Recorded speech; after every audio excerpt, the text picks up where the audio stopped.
Joining me now is U.S. Commerce Secretary Wilbur Ross. Secretary Ross, always great to see you. How does this deal map what might happen next with Canada, and what are the chances that something actually gets done? I think the deadline is Friday, so in the next 4 days with Canada. Well, this deal is pretty well put together with Mexico. So the president, as he's indicated, is fully prepared to go ahead with or without Canada. We hope that Canada will come in. I think it's a good idea if they do. There's really not much they should object to, but if not, they will then have to be treated as a real outsider. What would that do to the economy and the markets and people who who export a lot of goods made here in the United States to Canada? How much have you weighed that? Well, we've weighed it, but overall, the key thing is the Canadian economy really can't survive very well without a deal with the U.S. They're too dependent on us, and particularly too dependent on the automotive sector. Since we've already resolved the automotive issues with Mexico, and those are not issues that are particularly adverse to Canada. Canada's wages are over $16 an hour anyway, so that's not a problem. The inclusion of 75% within NAFTA should not be a problem for them. So there's really not much in the big red letter things that they should have any problems with. They may have some problems with the kinds of concessions we need. They've been very bad to our farmers, particularly to our dairy farmers. The President has made clear that's not something that's agreeable to him. They've not been that good on intellectual property, and intellectual property is a big part of the protections that are coming in with NAFTA. So there are some parts that they're going to have to adjust to. Mr. Secretary, how much time are you giving Canada? Is it literally this Friday? Is that all the time that Canada is going to have to step up? Well, we need to get our process rolling. Under the TPA process, there are lengthy negotiating periods after which you have to get consent of Congress to go forward. So it's pretty important that we file something very, very promptly. And that might be as simple as to say, we have a deal with Mexico, we hope Canada will come in, but if not, we're going ahead with it anyway. So that's one possible filing. The other possible filing would be a three-way one. The Wall Street Journal, I want to get your reaction to this, the editorial page writing a response to the trade deal.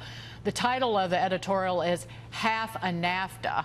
And here's just a little sum of what the Wall Street Journal editorial page writes.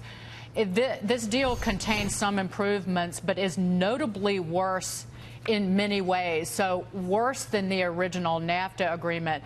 They go through the one problem they see: the bilateral deal strips current protections from most U.S. investors in Mexico.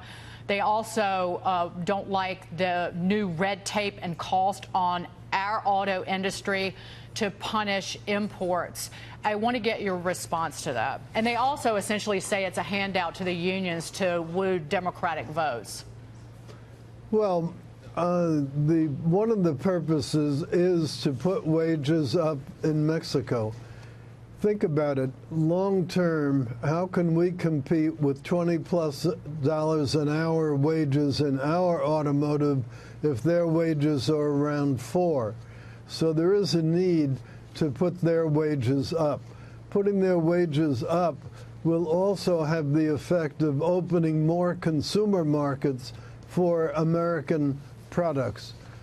The other thing is that there is much more enforceability of environmental rules in this pact than in any other free trade agreement we've ever had, much more enforceability on labor. So this is dealing with some structural reforms that will bring Mexico's cost structure much closer to ours. And then the objection that it's against multinational companies, well, that's right. The president wants factories here. here in the U.S., not in Mexico, not in Canada, not anywhere else. So the journal is correct in saying that this will encourage factories to move back to the U.S., and that's one of the big purposes. The President has been very clear about that. Well, just like the steel tariffs, how is that not a handout to the unions and a way to court the Democrats, which the journal editorial also goes into? A handout to unions is simply That's my phrase, by the way, Mr. Secretary, handout to the unions. I've said that about the steel tariffs, that it helps the few and hurts the many who use steel. Well, it really isn't the case. If you look at the unemployment figures, they keep going down. Jobs are being created very rapidly. The President has created some 3 million jobs, of which about 300-odd thousand are in manufacturing. There's no visible sign that the steel and aluminum tariffs have been anything but, on balance, good. And the reason for it is that steel and aluminum tariffs in the aggregate are a fraction of 1% of the GDP.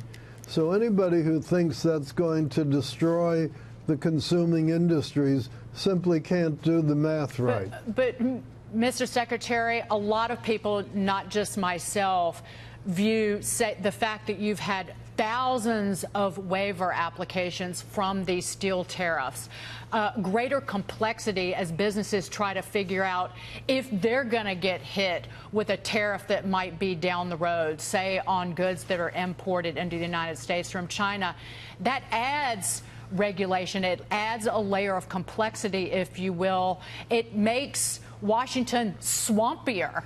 And that's something that the president ran against, but also he has done so much to roll back regulations. Why make doing business more complicated in the United States? It isn't that it's more complicated. There's nothing more complicated than a supply chain that involves China, Thailand, Mexico, Canada, Indonesia, Europe, and a whole bunch of other countries. The supply chains are already very complicated, and it's a little bit silly for a big multinational company to say, well, we can't cope with a rule that tells us where our goods should come from. They know very well where their goods come from. It's called a purchase order. You don't buy things just in a vacuum. You buy them from a particular supplier in a particular country. So that's all a lot of hooey. The fact is that the purpose of this is to bring jobs back. It will accomplish that purpose, and that's what the free trade people are complaining about. If anybody thinks creating jobs with all for due Americans, respect, I've had a lot of small businesses, entrepreneurs who are just starting their businesses, and they're beginning to source, say, supplies from China, and now they don't know if their goods are going to be hit with the tariff that might come down the road. I think that's a legitimate concern.